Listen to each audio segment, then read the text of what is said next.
mboka ebetama toujours na bakongolais. Isaac Mutombo, j'aime bien t'appeler journaliste intelligent. Tina Beni, Tina Kolwezi, l'émission est suivie, en tout cas, félicitations. La qualité était, Yozali l'issue à peuple. Au milieu du soir, mais au milieu c'est pas une institution, il y a pays. Je vous dis la vérité. Même les lobes à cause de la fandi, à sommer le café, qui me sache bien comme le café, on était après demain. Nauti ko sambe la nzambe, nauti église. Akoko c'est la mutumakambote. La terre a volé le sang des innocents dans ce pays. Vous avez dilapidé le compte du trésor Bobini Simbo et à l'État avec autant de légèreté. Mais pas interpeller au pays. Il y a quand même preuve. Alors ça ne valait à rien de remplacer Joseph Kabila. Comprendre que Kabila a battu c'est Batika Etimia. Comme à 200 000, après moi j'acclame. Non. Tozoyoka makambo wana yake bango bazosomba kaka mapango ba oya sombi mapango na oya sombi ya minene mikolo nyonso bazoboma bato miko donc neti tozana mboka na biso te papa 60 ya pasi ya mawa. Égoïsme. Ils ont travaillé pour eux-mêmes, pour leur famille, mais ils n'ont pas travaillé pour le pays. Navengi bino na liberté comme ngai Alexis. Tovengi bino na commune ya Matete. Etonda bilaka minene.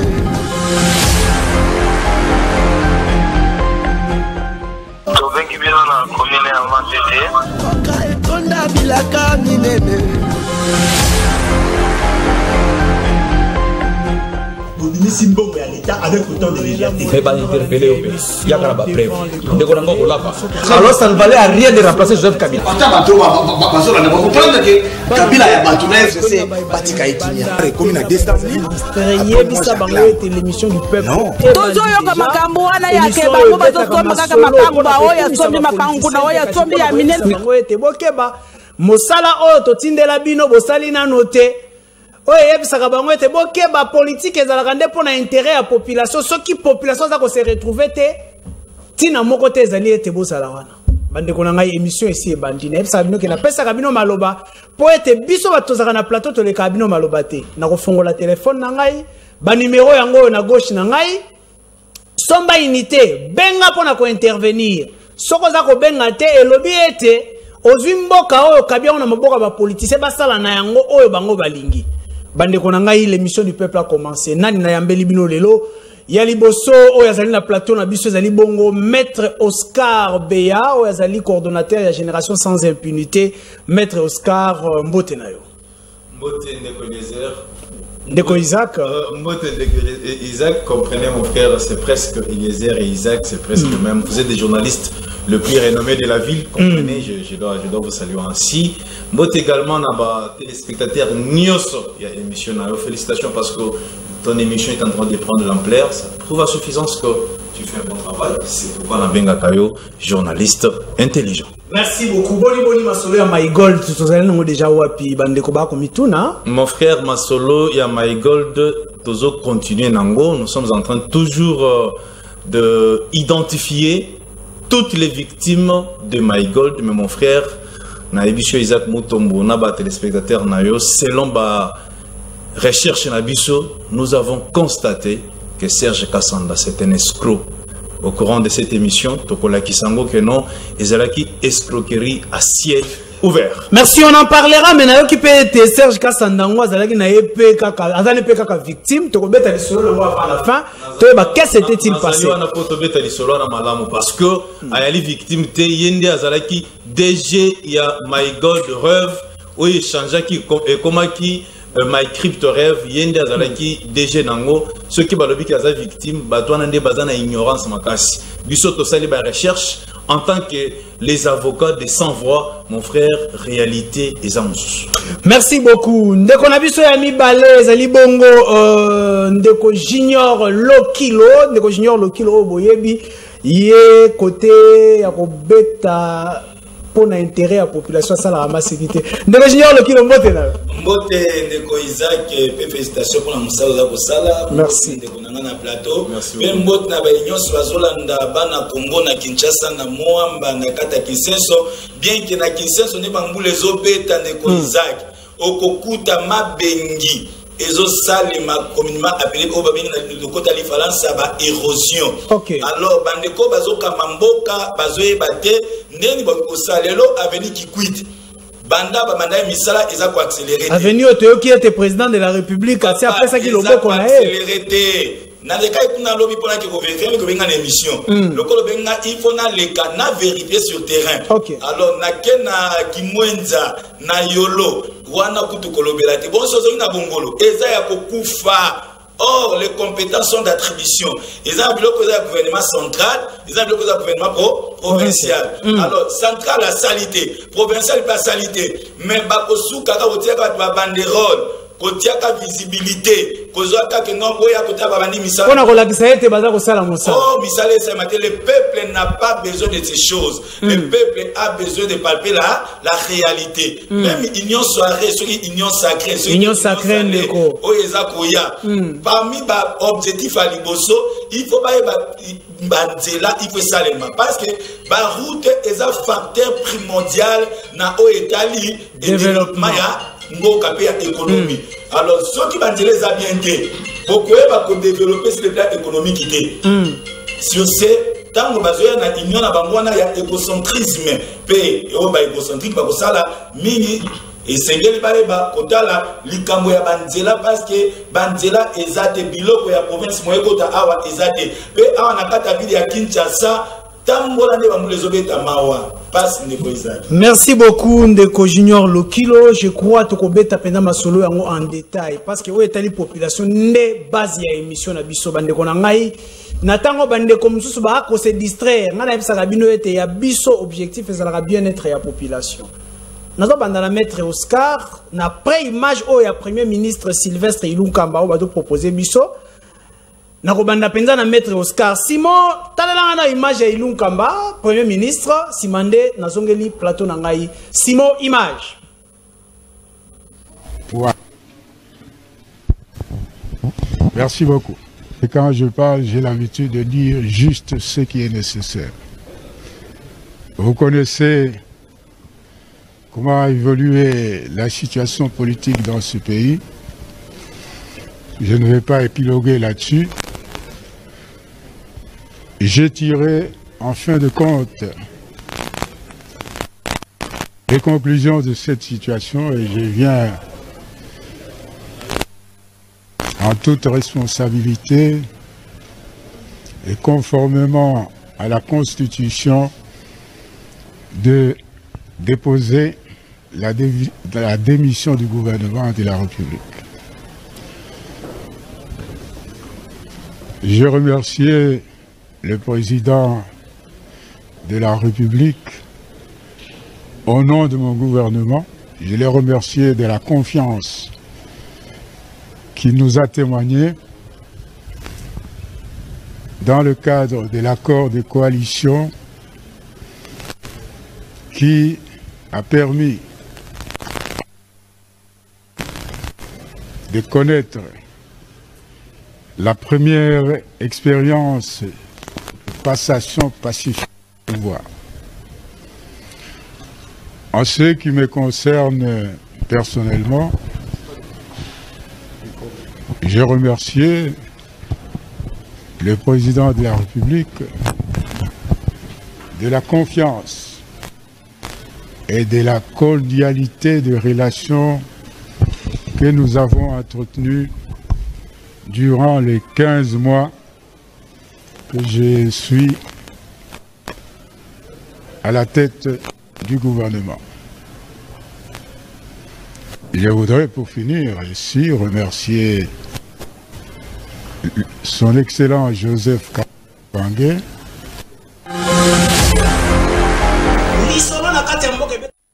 Voilà bandeko na ngai wana ezalaki bongo Sylvestre Ilunkamba o tokoki ko benga lelo ex-premier ministre de la République démocratique du Congo a déposé démission na ye. Mais en quoi cela profite à la population congolaise? Bazokota, bazos vama, bazokende. Qu'est-ce devient la population congolaise? Maître Oscar Beya, quelles sont les implications? Il y a démission à Ilunkamba pour la population congolaise. Merci mon frère journaliste Isaac. Le premier ministre, l'ex-premier ministre aujourd'hui, Ilunkamba, est parti. Ce qui est tout à fait normal. Est-ce que c'était important? Ezalaki important. Ezalaki très important parce que bilan naé pendant 2 ans, ils ont vraiment et l'oko ya sali à malonga pena réalité. C'est tout à fait normal. Le professeur Ilukamba est parti.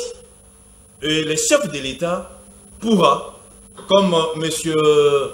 Bahati Lukwebo venait de déposer la majorité identifiée auprès du chef de l'État, bientôt, je crois que ça ne prendra pas beaucoup de mois. Ministre Sika Kozala, le premier ministre Kozala, le gouvernement Siko Oyaba responsable, avec les gens qui vont travailler pour l'intérêt général. Je félicite d'abord le professeur parce qu'il venait de poser un acte sérieux, un acte d'homme d'État. Il est parti parce qu'il n'avait pas encore la majorité, ce qui est tout à fait correct et juste. Mon frère, Ponanine, il est parti, c'est parce que Soko Tali, pendant 2 ans, Sylvestre Ilunkamba a sali comme premier ministre. 15 mois, disons. 15 mois, disons. A sali comme premier ministre dans le gouvernement. Et rien n'a marché. Et rien n'a marché, mon frère. Parce que Namboka, ceux qui gouvernement y allent malamouté et l'autre kotambola ezate. Voilà l'objectif de l'Union sacrée. Attendez. Maître Oscar. Mon frère. Lorsque Makamboe kotambola te. Oui. Pourquoi kotala Ilunkamba? Oui. Natango to ebiete, il n'y a pas de mauvaises troupes. Il n'y a que de mauvais chefs. Exactement. Tango ya Kabila ezalaki Kabila. Kasi lelo bokomi kotala Ilunkamba. Mon frère, il faut qu'on sache la différence entre Félix et Kabila. Félix, c'est quelqu'un qui respecte les textes. C'est très important. Ilunkamba, c'est celui qui est le représentant, je suis en train de dire, du Parlement. C'est-à-dire, il est redevable devant le Parlement qui a été élu par le peuple, ce qui est connu. Mais c'est lui le chef du gouvernement. Nous vivons, c'est à cause du gouvernement. Le ministre, l'ensemble des ministères de la République était entre les mains du FCC. Vous connaissez mon frère pendant ces 2 ans. Il y avait des tiraillements terribles. Aujourd'hui, le gouvernement Ilukamba est tombé. J'ose croire, dans 2 semaines, nous aurons un autre gouvernement. Et vous verrez, ce gouvernement va servir le peuple congolais en général. Je crois le pasteur qui est à mes côtés. Un jour, il m'appellera. C'est quelqu'un de bon droit. Akobenganga, le maître, vous avez raison. Comme FCC Cash est tombé, les pays vont marcher. Gardons silence et soyons sereins. Très bien. Merci. Ndeko Junior Lokilo Yokin Maître Oscar Koloba. Après une année, 2 ans pour nous féliciter. C'est que le chef de l'État n'a pas pu faire dans les 2 ans qui venaient de terminer. Il va le faire. Je vous dis, avec les nouveaux gouvernements, il va le faire. Merci. Merci. Ndeko Junior Lokilo, vous êtes d'accord avec Maître Oscar? Vous êtes d'accord? Oui, Ndeko Isaac. Et Ilunkamba t'a porté charge et échec au gouvernement. Ndeko Ilunkamba na yoki mawape pas c'est pourquoi. Na pesa conseil na plateau na yo à plusieurs reprises. Conseil à Liboso, nebisi papa. Yo za lokola ndeko ya palu. Yani ve, yani kaka, vie kizenga. Tango kizenga koti apesi ba étudiant ba bourse. Et je me souviens à l'époque, j'étais en G3. Dit comme la 2e licence, tu as bourse, il y a Kizenga. Mais papa, ça là ta exception. Et colonial Yazal et dit Kabazaka, professeur et assistant chef de travaux à l'époque, il y a 3 des sociétés. Ndé boza pour lukata ba étudiant bazo à bourse. Ti papa wana à Longwe étudiant congolais à bourse était. D'ailleurs, oh ba kitisa nenikine.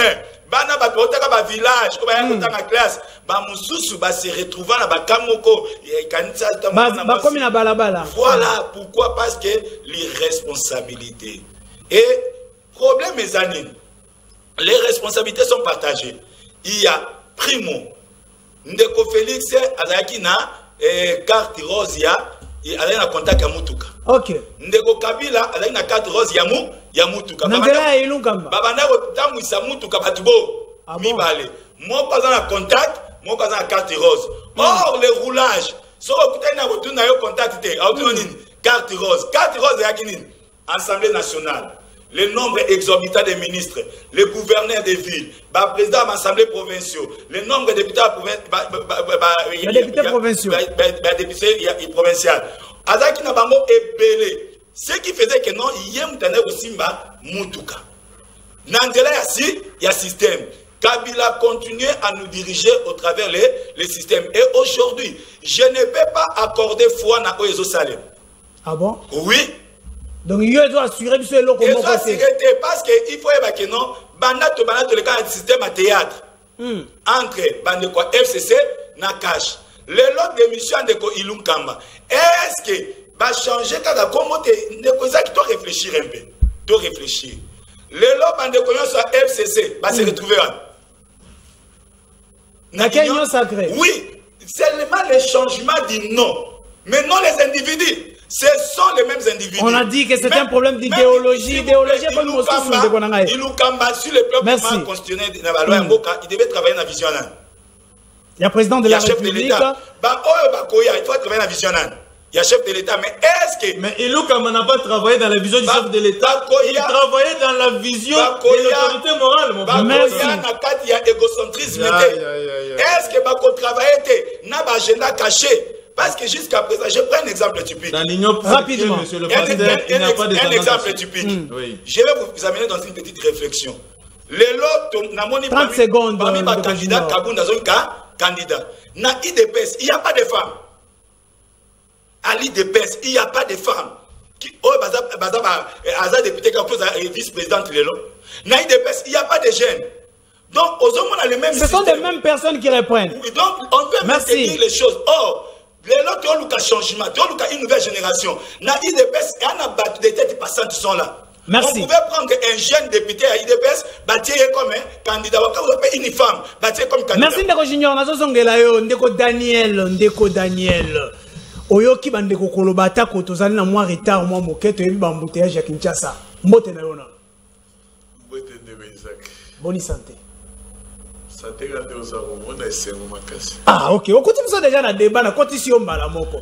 Lelo Ilunkamba kei. Est-ce que ezalaki problème ezaki Ilunkamba to problème ezalaki nde pouvoir ya Félix Tshisekedi? Merci Ndeko Isaac. Napesi d'abord mbote na bandeko na koti du kolo plateau. Merci beaucoup. Na moni ndeko na pasteur na maître azali kona oje na maire na kobenga na maître. Merci beaucoup. Mais to kolinga ba pasteur te lokola bango imolo ndeli kolo plateau na. Oh wana na ndeko Junior. Ah ndeko Junior atika kamate lokola bango imolo na. Oui, d'abord na pesi balandi nyonso balingaka yo en tant que ndeko Isaac na émission ya bana Nzambe. C'est à la chaîne moko bana Nzambe. Soki bato oyo basalelaka kisatana o basalelaka bundoki soki bakomia fo bo bazo Nzambe. OK, toke la ça biso siko Nzambe. Ndeko na ngai to malembeko. Soki ata osalelaka kimotema lukundu ata soko mina plateau oyo motema lukundu ana linkolo banete bandeko fayulu na bato na yenyonso. Soko mina plateau oyo faut changer na plateau oyo Bible ezalaka d'abord liboso meka ko changer bana Nzambe puisque politique ezalaka liputa te lelo to komona ba pasteur ba koti na kati ya politique pona ko changer un peu makambo. OK. Muntu ayaki ko bebisa politique eza Kabila libakuma be pona Congo. Muntu ayaki ko bebisa politique ko lakse ete politique ya Congo ezali lokota. Sikona na yeko bongisa yango. Muntu ayeko bongisa lokota ezali mwana mboka oyo balobi ke makila na ye ya koganga Félix bongisa mboka. Ah bon? Félix azali nde mwana mboka toyebi afini na bango na esika azwa kamema atandenge balomangwele esika toyebi mais bato mosusu toyeba ta côté batangela maternelle côté basilisela toyeba te. Quand même tous à la fierté. Voilà, tout qu'est-ce qu'on a sujet. Tout qu'est-ce qu'on a sujet. OK, malem, mais tika na mama mwana mboka to mwana mboka. Ndeko Daniel, OK na. Isaac na kimaka plateau na yo parce que motikela ngatante. To gérer ta TV zango. Ya mwana komo kima plateau na yo. OK, qu'est-ce qu'on a plateau batikela ngai moi ta MP. To côté bandeko na biso bazali na bandako. L'air to yawa ba papa ba mama bana Nzambe bazali na ndako bakolanda biso. OK. Ezali te ke biso to leki bango na mayele. Bazana besoin ba bakisa un plus. Il faut quand même to lakisa que différence dans le monde politique. OK. Quand même on doit changer politique. Ezali Félix Antoine Tshisekedi Tshilombo Fachi Beton. A changer nini? A changer makambo ebele. Fais ça par exemple. Yo kana ebisa yo. Lelo quand même Félix Antoine Tshisekedi Tshilombo a changer makambo ebele ata première dame aux hommes en présence il y a qui première dame partout en Afrique. Place par première dame au bazar. Tout le monde qui est là, tous la chance à remettre les bagou tous une première dame. Maman Denise il y a quelqu'un qui sait qui. Oh on a un gros bien jalelo ndeko na ngai. Non. Je mangana ki jalelo na ngai.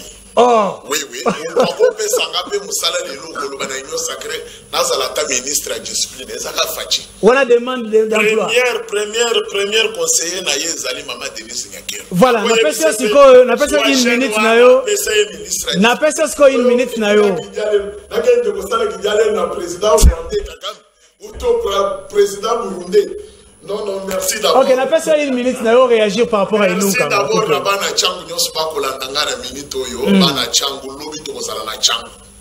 Lobby to kozala na scellé pour la première, mukolo papa na biso kufaka. To kozala messe d'abord na scellé, na mausolée, il y a papa Kondo Etienne Sekeli Wamolumba, les vrais patriotes, oyo asala fayulu les lois comme homme politique.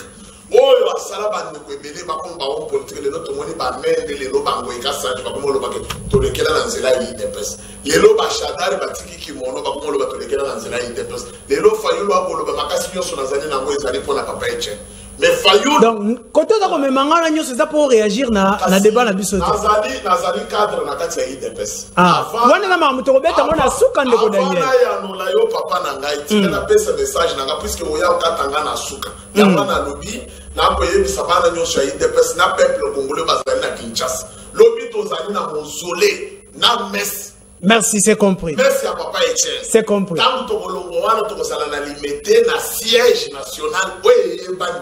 Merci. Parti politique monsieur na siège te. Na moni ngonga na we Sylvia. Merci beaucoup na mutuna na yo. Merci pour des chapeaux. Ngai ba ko benga mikolo ali bitre ya peuple. La ko yo ka siffler na ba carton rouge. Mais malgré le plateau, on a sifflé les deux. On a sanctionné na ba carton rouge, na bobi na kana poche. Mais na koye bisayo ke politique e combien lengi fachi abalolishe. Ata fayulo akomituna na lobaki pona ndeko na ngayo yo ke akosuki sangai. Fayulo akosuka. Lobi kutuna landa ki mo message na yemo ke ale bisibatu na yeke no. Na suki. Na mone skali lobo kusuna bolobate. Akoza suna ki opposition te.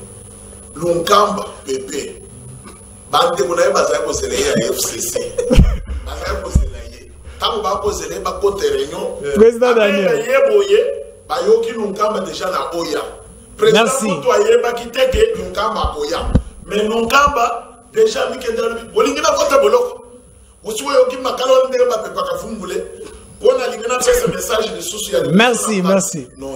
Ngonga na we leki ndeko ndeko la ngai. Ya on a biso kende droit na but parce que ngonga na biso da consommer. OK.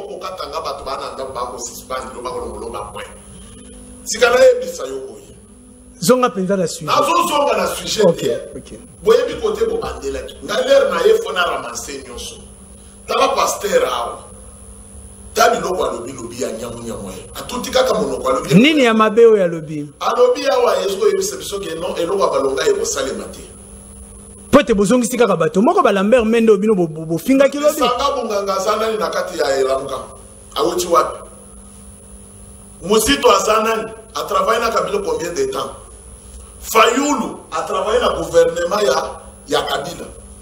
Soka yebi politique te atike la beauté ya bato na ndako. Atika koyala babiloko na plateau puisque biso to babiloko à pièce contre pièce. Ah bon? Toi la besoin de ça peuple là. Merci. Batou muntu ya FCC a sati. Tozande na peuple congolais. Lelo na kati ya union sacrée coup de chapeau.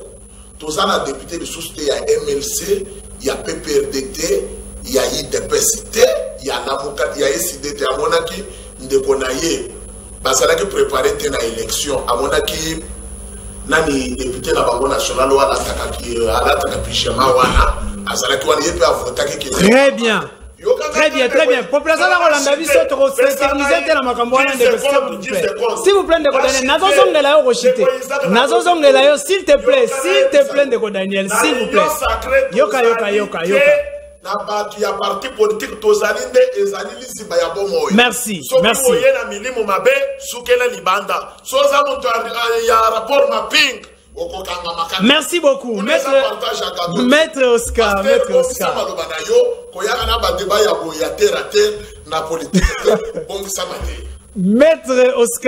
Maître Oscar, oyoki ndeko ya ndeko.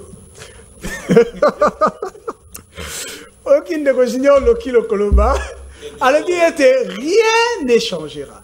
Rien ne va marcher et on peut saluer d'espoir. On peut changer Ilunkamba, mais Ilunkamba n'était pas le seul. Qu'est-ce qui prouve que les autres peut saluer sous nos confiance? Merci beaucoup, mon frère Isaac. Sujet. Je félicite d'abord mon frère. Je sens que vous sentez quand l'intervention d'un homme qui connaît la politique, quand il a pris du temps, moi je voulais que Otika écoute aussi cette émission. Nego Daniel. N'a pas retiré ma minute alliée à sujet à mi. Non, le problème est parce que j'ai senti qu'il a la matière. Notre pasteur Zapembe Nabiso a fait sa président 3 ans. 2 ans est raté, 3 ans. Non. Il faut passer 2 ans parce qu'il y a des années électorales. Au moins, ni point de qu'on a soulevé à lobby. Dans l'union sacrée, il n'y a pas des autorités morales. Dans l'union sacrée, il n'y a pas de couleurs politiques. On vient tous pour servir le peuple congolais. Point barre. Fatih avait dit, il n'y a pas une année que l'année 2020, c'est l'année de déboulonner. Il a déboulonné le système Kabila. Kabila est parti. Mais Félix Alinga Salana Rwandais était mon frère journaliste. Il ne fallait pas le Kaba Burundais, il ne fallait pas le Tanzanien. Il est question. Au monde aux Zana, au Kobala Ndumba Pena Vandara na hôtel, au Tché n'a pas allé au PC idéologie à Moissi à Dibala, à Tiki Maramounion Soma. On ne change pas la nature. Écoute mon frère, c'est ce que aujourd'hui le président de la République, son Excellence Antoine Félix Tshisekedi est en train de faire. Mon frère journaliste, nous n'avons pas le temps d'aller prendre député en Bogamissou, est-ce que vous oubliez que les lots députés ne sont pas na FCC? Bautaki na MLC. Merci. Bautaki na INC. Bautaki na IDPS. Merci. Aujourd'hui, l'IDPS, c'est l'université. Quand on rentre dans sa maison, on doit suivre ce que le papa est en train de dire. Aujourd'hui, mon frère Isaac, je vous donne ma parole d'honneur et même ma main à couper. C'est que Félix n'a pas pu faire avec la coalition Cash dans 2 ans. Il va le faire dans 1 année. Et ce peuple, ce pays va changer. Il n'y a pas à tergiverser. Mais ce qui me fait mal, c'est quand un pasteur, parce que le pasteur, je peux dire, il parle au nom du peuple. Non, écoute, non, on ne vient pas les plateaux. En quoi est-ce qu'il a péché? Non, ici on fait la politique. Évitons des méli-mélo. Ici c'est de la politique. Ça, ce n'est pas les plateaux de l'évangile selon Jésus-Christ. Non, merci. Ici, on vient faire la politique. Merci, maître Oscar. Je suis en train de citer. Je dis ceci aux pasteurs. Les pasteurs doivent prophétiser pour cette nation de belles paroles. Il faut pas misara maloba bien. Mais quand un pasteur est en train de prophétiser, et le koko simbate, mais si aujourd'hui est simbité, mais banazam na ba ko pese dimna. Merci. Ndeko Junior, oyoki balobi ete koza la prophète pasteur a prophétisé makamba malam. OK. Parce que ça dépend aussi. Il a dit mais komando kota na église. Merci beaucoup Ayokio. Ndeko Junior balobi ete koza la prophète de malheur pour Namboka. Mais comment ça? Si le Félix a zuité. S'il vous plaît, maître, laissons le temps. Je suis en train de citer. On doit lui laisser le temps, il est seul sur le plateau. S'il vous plaît. Mandat Félix est simbité. Félix a souffert. Vous connaissez que Félix a grandi dans une bonne famille. Merci. Très bien. Gérons le temps. Merci Ndeko Isaac. Nous devons faire la part des choses entre une analyse et une prophétie. Très bien. Je suis là non pour prophétiser, mais pour faire les analyses. En tant qu'intellectuel. La bouche d'un pasteur doit être différente. S'il vous plaît, maître. De la bouche d'un démon. S'il vous plaît, maître. L'homme qui se pose beaucoup de questions aboutit toujours à une réponse. Tant que vous avez mituna ebele, nous avons réponse il y a malin, même dans la recherche scientifique. Tu ne peux pas faire une recherche si tu ne te poses pas beaucoup de questions. Ni les arôles qui ça a été espoir exacté. Lobby, quand Étienne Tshisekedi pour la messe. Pour la messe. Alors, je vous ai toujours dit, on ne pleure pas un philosophe en organisant des messes. Ni en faisant des cérémonies dans le stade des martyrs. Très bien. Le philosophe n'a pas appliqué philosophie naïe. Quoi appliquer pensée naïe. Donc l'élo il dépêche à ça le peuple d'abord. Alors que demande ce peuple? Le peuple demande à Zomaï. Le peuple demande à Zocourant. Le peuple demande à Alia. Le peuple a besoin de Banzela. Ça a 2 ans à pouvoir. Plus 18 ans à Balien, 20 ans. Qu'est-ce qu'ils ont fait? Et aujourd'hui, allons-nous acclamer des pareilles histoires? Vous allez nous empêcher de faire les analyses correctes. Allez-y encore. lorsque mon bien-aimé à gauche, Ndeko Daniel, Azolo Bela Makambo, il y a Union Sacrée, Keza et MS Sazate, Oyazate, s'il vous plaît. Je pense qu'il est juriste. Ok. Union Sacrée jusqu'à présent, et ça a un statut juridique. Et là, quand il y a un parti politique, il y a un regroupement. Ces députés-là, il y a une élection. Na Oetali ba regroupement peut parce que s'il vous plaît, il a touché les points purement juridiques. On a ça analyse on a aussi mon frère à côté. Ok, je suis là. Allez-y, vous avez encore 30 secondes. Il y a une grande différence entre un regroupement politique et un parti politique. Bien. Ces regroupements n'ont pas des statuts purement juridiques. Alors bateau bakewana. Ndeko, nous connaissons les Congolais. Et Toyebi Batouana, comment est-ce qu'ils ont géré le pays? Ils sont animés d'abord de la mauvaise foi. Au côté de la Bangoana, quand au lieu de proposer au comment on a l'élo, là c'est mon ami. Au lieu de batia bango, on cherchera toujours à maintenir les mêmes têtes. Or, tous ça obligé, il faut tout changer de génération. On n'est pas obligé de rester avec les mêmes personnes à la tête du pays. Merci. Il faut une nouvelle génération. Il faut battre Très bien, je reviens à vous. À travers et jusqu'à présent, il continue à travailler. Beaucoup d'unions sacrées, lobby a continué au Saini, qu'on travaille sur quoi jeune dans l'université de Kinshasa. Oh, bah, c'est dans l'Umbashi, oh, bah, c'est dans IPN, oh, bah, c'est dans ILK et ailleurs. Bango Baza a droit de travail. Merci beaucoup. S'il vous plaît, papa, Non, non, moi. Ouais, je vous accorde tout le temps. Je ne suis pas de l'UDPS. S'il vous plaît, s'il vous plaît. Je soutiens le chef de l'État, mais je ne suis pas de l'UDPS. S'il vous plaît. Oui. Je te réponds, je ne suis pas de l'UDPS. Exactement. Maître, s'il vous plaît. Ils sont adhés. Alors, je suis seul. S'il vous plaît, pasteur, il soutient l'homme de Dieu. Je dis ceci. S'il vous plaît, maître, je ne suis pas de l'UDPS. Gérons le temps. Je soutiens le chef de l'État. Gérons le temps. Exactement. Alors, ils sont à deux. Accordez-moi le temps. Allez-y, vous avez encore 30 secondes. Et de donner la lumière à la population, au peuple. Alors, peuple, Wana Azan a besoin d'un discours. Le peuple, union soirée, union sacrée, union sucrée. Tango Bazoya, peuple Azo Zelanine. Peuple Azo de la sociale n'a échangé. Mais c'est les bandits. Deuxièmement, peuple Azo de la ligne. Peuple Azo des élections crédibles. Peuple Azo de la réforme et la loi électorale. Bien. Peuple Azo de la tozala na bakonzi ya mamu ya seni oyo tokoorganize ba élection malamu pour que to connaître toujours ba problème. Yoka tikotala eloko.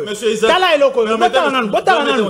S'il vous plaît, je reviens à vous. Nous devons d'abord connaître le pasteur de quel parti. Merci. Simon Tchelangananou. S'il vous plaît. Simon Tchelangananou. Banderole wana. Banderole population à Salisi wana. Simon Tchelangananou banderole wana total. Le pasteur est de quelle couleur politique? Voilà, regardez-moi ça. Regardez-moi ça. Régie des zones SNEL.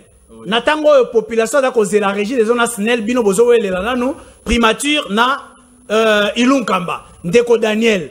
Oko répondre nini na bato basali banderole pona koloba to boyi régie des zones SNEL. Natango bino boko lukananu kokende ko sala ba mes, natango bino boko lukananu kokende ko benga na Ilunkamba, kokende ko sala nanu ko welela ba poste de politique. Tokei. Politique est combien lengi? Si vous voulez pasteur à Otokawa, Malubaka Mukekala pasteur d'Otoka. Abo Sanagana plateau, Kanisiga Azana chérie église. Tokei, Zongi Sakasima. Oribi, faut passer. Quel est maintenant le sujet parce que tout le monde a moqué, il y a retard. Tokei.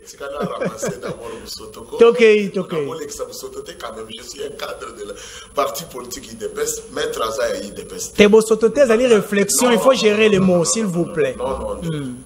Aza IDPS, Maître Aza d'abord, il y a eu des PST. Aza chaîne, Aza pour soutenir vision ya Mokonzi Yamboka. Merci. Oyo Mokonzi Yamboka ko sala malamu ndazali koso. Ok, tokei na oyo yo. Pasteur Azali Botia eside mutu ala moka. Mutu ala moka. Lelo akotika la koloba bolamu ya Félix na plateau awadi. Yako ana kela. Mais Ezadon a été, il faut ça la différence. Puisque Azali Moussali ensemble. Toi, on a besoin de mboka oyo tozala na bato o bakolinga mboka ezonga na simate et avancer kende liboso. Kabila bomi mboka pendant 18 ans. Lelo Félix aye na 2 ans balinga zongi sa mboka normal ndenge na moto abomi mboka pendant 20 ans otala bisika na bango Fayulu azalaki préparé te na élection yango wana bimisi député moko Ndombasi wazalaka na serifiete na ye ya jeune wana batu bayebaka yango yokanga ndeko kokata ngai te ndeko journaliste s'il vous plaît soki wozala nalingi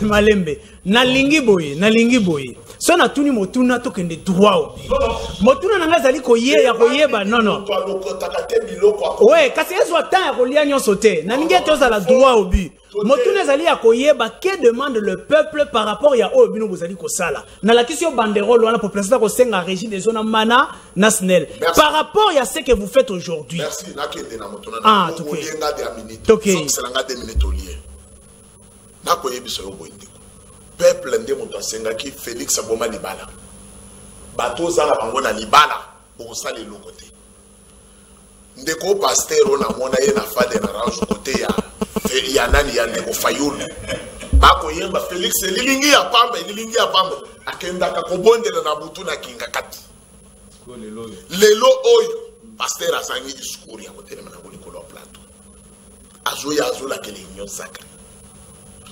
lelo toko sabayimbo katende kuna nayi ndeko Isaka oza jeune ya mayele lelo sona yokipe Félix ache yo chargé ya communication ko sala nga bien oza jeune akosengelo pe ndeko to kosenga wana bona ba jeune mendeko biloko akolobe sala nga nzoto malili politique ni foni ni politique toko lisa débat ayaka na débat ya sete aloko taka biloko na balabala te tant ya kotanga biloko à la question posée oza journaliste te protéger la talanda comme chamoun. OK, s'il vous plaît Ndeko Junior.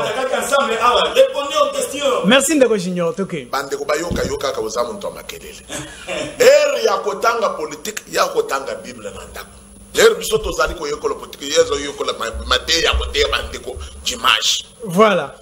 Eloko na koyebisa yo Régie des eaux SNEL batu babomi SNEL bazali ndeko et ça système kabili kasi po botombola ngo esengi combien de temps yoka ndeko yebisa pe ba yimboka ozali journaliste moko ya profond ope Félix asali na ka ya SNEL combien ya ba moteur ba yenango o ba installer ndeko lelo bande kwa mikonga bazali na courant 24 heures sur 24 heures et pas nanga na tiki mai te yokana koyebisa yo ndeko bande ko ya mikonga ba yebisa na pesa Félix Antoine Tshisekedi ngote na félicitations mikolo yo ngungi ezali susute na carrière terre jaune et faux banque kulune sili ya musalate lelo oyo ndeko lelo koloba pona mai muntu asilisi mai muntu abebisi mai ezali Fayulu bato bazalaki na kimbuta Fayulu la dirigeant na gouvernement yokana yebisa yokate tika kokata ngai merci population azakona ndeko za ko gérer sana kati alobi na raison Fayulu muntu apesa beki epa ya kimbuta azala lelo ngana koyebisa peuple congolais ndenge nazana plateau awa biso to vota ki Félix Antoine Tshisekedi Tshilombo pona pasité to voter pour le changement ezali coup de chapeau lelo très bien c'est compris na Félix lelo wochi mwa barrière kotima ya FCC très bien merci Kabila komi mbeya merci Ndeko Daniel je crois bandeko na ngai lelo to bandaki kasi oyoki information que masango comme écolo 500 francs merci permettre population s'il vous plaît bandeko na ngai to bandaki mission avec retard Simon proposez ngaka moke bandeko ya My Gold o ba ko lela wana moke kaka s'il vous plaît mission to comme okende s'il vous plaît bato My Gold Simo tshela ngai kaka illustrele kaka image ya bandeko na My Gold todo chite wana Simo s'il te plaît. Voilà, je crois bandeko wana autre zali komona ila bandeko ya My Gold maître Oscar Nado pesa maloba par rapport à l'eau. On a tout bino la fois dernière. Bino ba politicien, qu'est-ce que vous faites pour la bandeko? Il y a des gens qui meurent. Pour la Likambo et Tali My Gold. J'ai appris, Mikolo, qu'il y a un papa qui s'est pendu pona likambo ya My Gold. Nango chamwa lilobana yango parce que émission na biso comme penza na suka. Merci beaucoup mon frère journaliste. Biso tozali les avocats des sans voix, ce comme on y va swana ezalaki na kati ya Fikine. Place tozo identifier ba victime nyonso ya My Gold parce que les lots comme déjà na ba 2800 victimes et l'opération identification continue cette semaine. Ça va prendre fin, ça sera le vendredi. Et nous disons au peuple congolais, aux victimes de My Gold, Monsieur Serge Kassanda, oyo escroqué binombongo. Na biso pe tozana kati wana tozaba escroc. Tozaba victime, victime plutôt voulais-je dire. Merci. C'est parce que lapsus libre exactement. Nous sommes tous victimes dans cette histoire. Mes chers Congolais, pendant la période à Félix, on ne peut pas nous escroquer notre argent ainsi. Voilà. Serge Azana capital awa. Nazo bengi sabino nyoso. Toko sala marche pour na kosenga mbongo na biso. Serge biso toko funda ye ko afuta biso mbongo na biso. Pesa numéro na programme. On ne va pas laisser cette situation passer inaperçue. Selon ma recherche na biso mon frère Isaac, ça prouve à suffisance que My Gold, MCR na MGR ezalaki ba compte privé de Monsieur Serge. Na dit que na mitan oyo azoluka déjà comment. Voilà to robeta yango na bande ko ensemble votre numéro. Bande ko na biso nyonso ba victime à My Gold, biso nyonso tozali ba victime mais il faut to sangana dans un état de droit. C'est l'esclave qui ne réclame pas ses droits. Mais l'enfant de la maison va réclamer ses droits. Je sais dans cette histoire, Maman Denise a Kolamuka, parce qu'il y a possibilité Contact. Son Excellence, le chef de l'État, va parler pour l'intérêt de son peuple. Prenez notre numéro, c'est les 090 77 413 70. Au courant de cette semaine, nous aurons une conférence de presse pour dénoncer cette escroquerie à ciel ouvert organisée par M. Serge Kassanda et son groupe. Nous n'allons pas laisser cette histoire. Merci beaucoup. Pasteur, nous sommes arrivés à la fin de notre émission pour aujourd'hui. My Gold, les gens en meurent. Qu'est-ce que vous dites? Merci de comprendre que tout droit n'habite. Pasteur parlait de My Gold.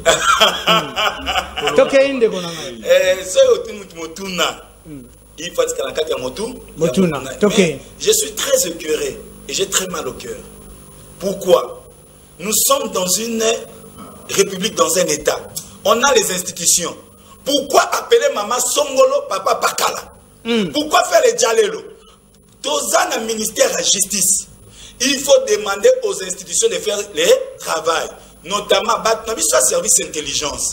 Il faut Moussa Sani et Salema. Ce Moussa Salemi Malamu, Babiloko ya Mike Songolo, Mike Pakala, et Kozalate, peuple comment vous escroquez. En deuxième lieu, nous laissons à la justice de faire son travail. C'est-à-dire, peuple Oyo, justice à rendre Bango, Oya Bango ba droit. Peuple justice à Moussalana, Naye. Donc, je n'invite pas Maman Songola Babaka. Dans un état de droit, non pas Maman. Vous avez appelé Maman. Vous avez parlé de Maman. Est-ce qu'on peut appeler Maman Denise? Merci. Déco Daniel, émission est Sili, Bino la pouvoir. Émission est Sili. Valorisons les institutions. Très bien. Déco Daniel, Bino la pouvoir, Bandeko ya My Gold. Merci. Bino na pouvoir, Bandeko ya My Gold, Bazole la Bokangi Matoy. Lobby Soketaki Kabila Mbele, UDP sa Telemi. Oui. Toké. Merci Ndeko, Tokokota na Motona wana pasteur Weza intercession te eza débat politique. Prochainement. Katali solo parce que Tokomi na My Gold. Toké, le problème ezali d'abord aussi to vérifier makambo ya My Gold na koyebisa Serge Kassanda. Très bien. Monsieur Kabongwe Nok Baba ya Mandef. Monsieur Kabongwe Nok. Bazali ba fondateur yena mwana na ye Monsieur Serge abali mwana ya baba wana bazali misa. Une information correcte. Bazali ba fondateur ya stati ya My Gold. Ndenge na kendaki na 4e mairie en tant qu'arbitre ya pep pour na landela. Akuti bango na stati wana en tant que ba fondateur ya My Gold. Et l'autre toi kosenga Monsieur Kabongwe Nok achie coin akimi mutu oyo baza ba fondateur mutu na 300 véhicules na mabango. Serge Kassanda oyo babombi na un général. Oui. Mais c'est le général na koyebisa yo nazali arbitre ya peuple. Na kobanga mutu te. OK. Kabila na dictature na eto sukisa ye. Très bien. Mbongo ya bana mboka. Akozongisa. Bozongisa mbongo ya batu wana bakangaki innocent.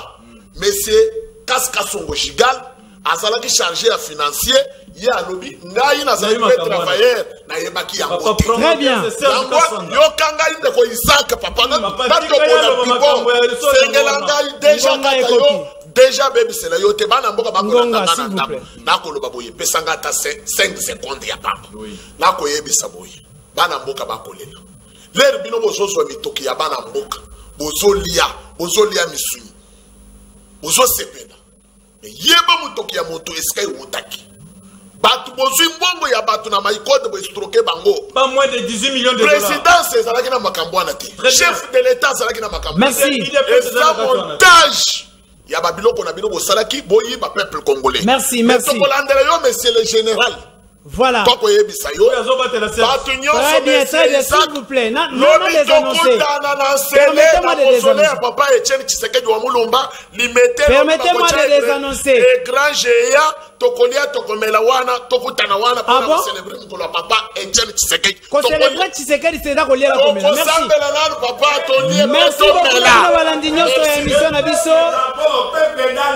Merci beaucoup. Merci beaucoup. Merci beaucoup Bandeko. Merci Nabino Balandi émission Nabiso. Émission Ekomi na Suka. Kasi naza ko rappeler bino numéro pour te Bandeko oyo bazali ko kipe makambo ya My Gold ezali 090 77 41 370 Tosuki awa tokuta na mikolo ezali koya. Merci beaucoup et bye. Kolwezi, l'émission est suivie, en tout cas, félicitations. Nakanisi était, Yozali l'issue à peuple. Au ministre armé, au ministre